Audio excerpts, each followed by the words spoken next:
exercising in space and our solution towards it. These are our roles. Hi, I'm Samvita and I'm part of the Robotic Rebels. I'm Sova and I'm the astronaut. I'm Ashrita and I'm going to be playing the physiotherapist and part of the Robotic Rebels.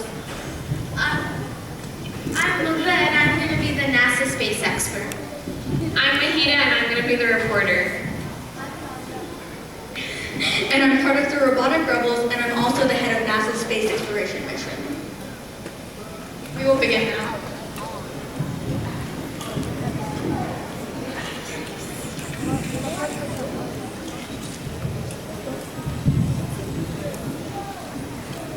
I just don't get it. So what were you thinking? You only completed 30% of the tasks we assigned to you. Well, it wasn't my fault I had to spend all that time exercising in space. Well, why on earth would you need to do that? I don't want to lose my bones and my muscles. I'm only 20.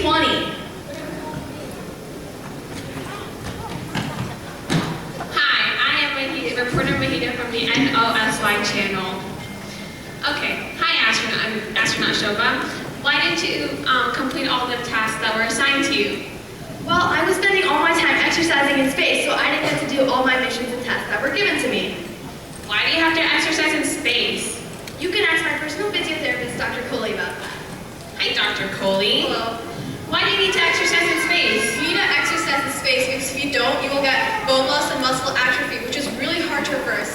You will also develop a syndrome called cardiovascular deconditioning, which induces an orthostatic intolerance with a decrease in physical capability and stamina. Thank you, Dr. Coley. Now we'll talk to NASA expert Mukta about the different types of exercise equipment found up in space. So there are many different types of equipment up in space. Some we use for resistance and some we use for weightlifting. But one of the major problems that NASA has is that it's taking up too much space in the spacecraft. And if we could just make them smaller, more of that space could be used for more needed necessities. Now, what's your solution to this problem? So we haven't come up with a solution yet, but I've heard a pretty good one from the Robotic Rebels. Okay, now I'm going to talk to the Robotic Rebels about their solution. Hi, what's your solution? Our solution is a passive resistance system that enables astronauts to exercise while completing everyday tasks. Our solution is effective because it not only gives astronauts passive resistance, but it also makes sure that not as much space is taken up in the spacecraft. So we originally started with a wall-to-arm attachment, but then realized that that wasn't our intended purpose because we wanted something that was small and compact. So we decided to make a suit, which was just like the arms, as you can see here, her blue rubber bands. Then we talked to an astronaut, and he said that we also needed to use our legs. So we added the legs along with it, and then when we presented our idea to the physiotherapist, she told us to bring everything into the core. And this is our final product. And we will also be adding padding by the shoulders and other things. Now, have you tested this solution? Yes, we have tested this solution by taking multiple bands and stretching them each up to 15 inches. After that, we used a spring scale system to see how much pressure each band can take up. Based on the results, we assign each band to different parts of the body. Now, I see you're holding these rubber bands. Why didn't you use them in your solution? Since these bands were too narrow, they would be digging into the astronaut's bones, so as the astronaut would be exercising, it would hurt them more. Okay. Astronaut Shobha, what do you think of the solution? I think this is a pretty great solution. I wish I had this in space. Do you guys have a cost analysis? Yes, we do. This suit would cost us approximately $114.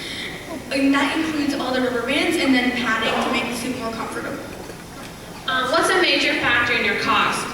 I would say it would be the rubber bands themselves because we have to pay a lot of attention on which bands we assign to different muscles.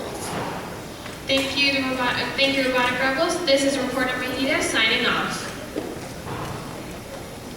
This concludes our skit. We will now talk about the experts that we presented to and gathered information from. One of the experts we talked to was astronaut Guinan Bluford. We also talked to aerospace engineer Jeffrey Wojtacz. Mr. Wojtacz also pointed out how resistance was an important part of exercising in space. We also talked to NASA space expert Scott Darple, and when we presented our idea to him, he thought it was a very good idea and wanted to share it with his colleagues back at NASA. As we previously stated in the skit, we talked to a physiotherapist named Abigail Magner, and she told us to pull everything into the core and add the head and neck to it. We also talked to my dad, who's an anesthesiologist at the Cleveland Clinic, and in total, we presented to 7 experts, gathered information from them, and got feedback on our project. Our other sources of information were the NASA website, the NASA Glenn Research Center, and the Mayo Clinic website. This concludes our skit.